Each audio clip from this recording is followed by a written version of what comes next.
Hello, my friends. I get a lot of interest and questions on the homemade mix I use for my ring and ribbon pours, such as this one. It's not yet varnished, but it's a good example of this technique. And it's the only mix I've discovered so far that really allows success with this technique. You can get a similar result with Artist Loft Ready Mix paints too. Here's an example of that. Nice crisp lines. And there may be other formulas, other recipes out there. I know there are many that fail because, believe me, I've tried. But once I discovered this recipe, I'm not bothering to experiment any further for this technique. So a bit of background, and then I will share with you how I mix it and some tips I've learned along the way. Let me put this back so you have something nice to look at while I talk.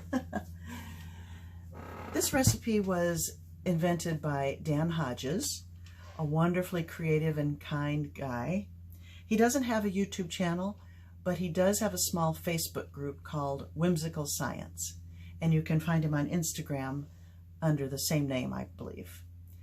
He has a great sense of humor, color, and design, and you will love seeing his art. So he came up with this formula hoping that the use of polycrylic in it would eliminate the need to varnish. And sadly, it doesn't.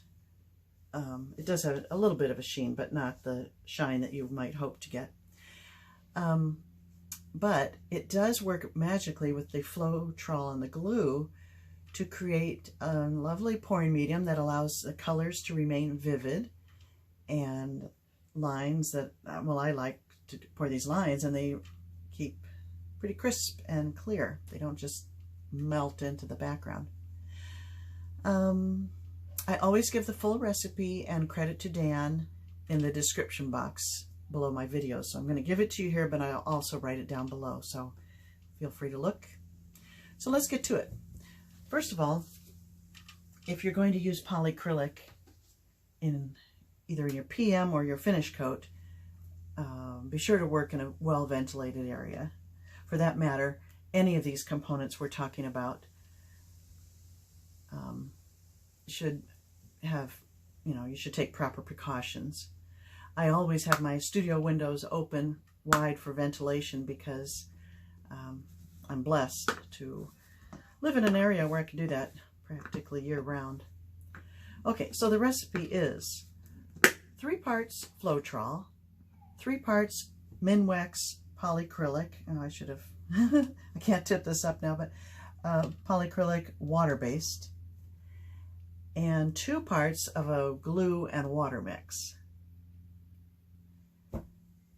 So I mix that up in this batch. I mix a batch of that in this pitcher type container. In ounces, it translates to 24 ounces of Floetrol, 24 ounces of polycrylic, and 16 ounces of the glue water mix.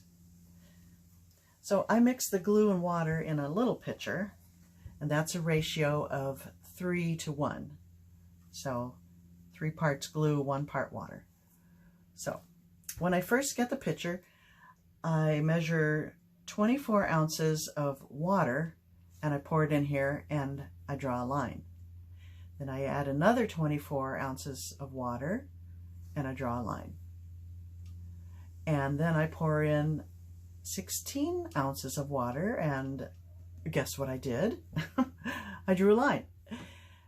So dumped that out and then filled with my pouring liquids, my Floetrol up to that line, polycrylic up to there, and the glue and water up to there. After I do this part, then I gently shake it and then glue and water and do that again and let it sit overnight to eliminate the bubbles. I mean, you do have to mix it well. So that way you don't have to measure each time you make up a new batch. You can just pour straight from the containers. I use this big tea ball to strain my Floetrol directly into there. And I saw this cool tip for the polycrylic I want to share with you. Get some some tape, and you crisscross it like so. It makes kind of a pouring spout. It's easier than just pouring from the can, so that works pretty well. It's not perfect, but it's helpful. So that's that. And one other tip about this container, and then I'll mix some paint to show you the proper consistency. When you get down to a 1/4 inch or so, dump that out and thoroughly clean the container before you refill it. I've made the mistake of mixing a new batch with some remnants remaining in the bottom. I thought it was dried up, but it reconstituted and formed chunks and ruined the whole batch. So unless you can thoroughly clean your container, just toss it and buy a new one. It's cheaper than wasting, all the PM ingredients. Okay, so let's mix some paint. I use a scale. I've been pouring for over 3 years, and I've always used a scale. I'm just used to it. I really like it. I have nothing against people who like to eyeball it, but I like using a scale because there's no guesswork involved. I know that this paint needs 2 parts of this PM and a teaspoon of water to be perfect.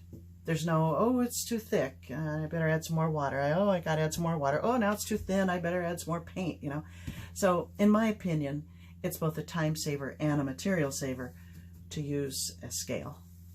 So let's try it and see if I can prove it. I already mixed up some silver.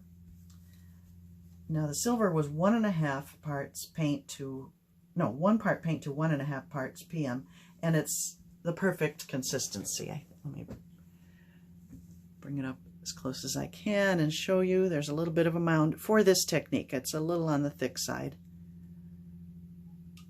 but that is just perfect.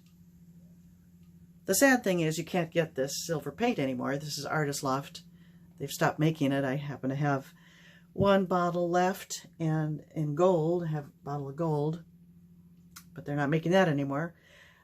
But everybody has access to black and white, so I mix up some black, but you probably can't see that too well.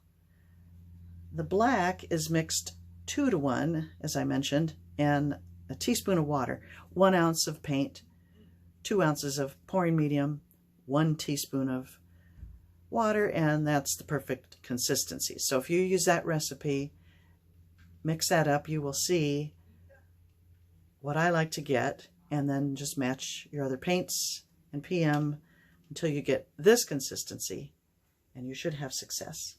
So let me go ahead and mix up some white. I'm a little concerned about this bottle. I think it's not a perfect bottle. I don't know if it was old stock, but first time I used it, there were some little chunks in it, so that's too bad. So, but I want you to see the white is also mixed 1 part paint to 1.5 parts PM. So now I've got these nifty little silicone measuring cups. I just got these on eBay. You can buy them a lot of places online, and they're just wonderful. They clean out really well, and you're not wasting paper or worse, plastic cups. I do use paper cups, though. I like those as well. Okay, let me pour in 1 ounce of paint.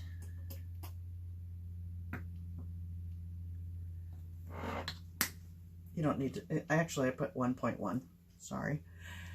And it doesn't have to be exact, but as close as you can get. And now I'm going to add 1.5 parts of this PM.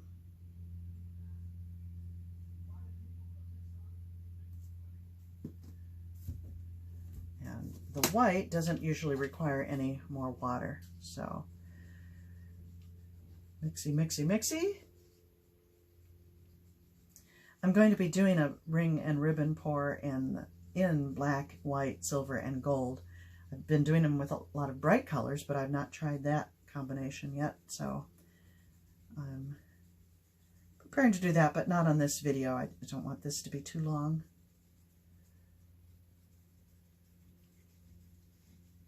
Yeah, I see some little flaws in the paint, but the consistency is good. So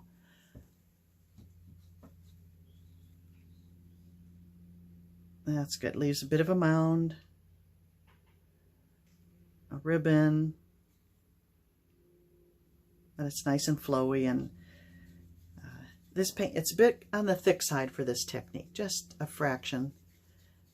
You'd go much thinner, of course, for Dutch pour or swipe or something, but for rings, ribbons, you want it to be a little thicker. Okay, my friends, well, I hope that was helpful. Let me know if you have any questions, and do give this a try, but as I said, make sure you're working in a well-ventilated area. Have fun with it, and I'll see you next time. Bye now.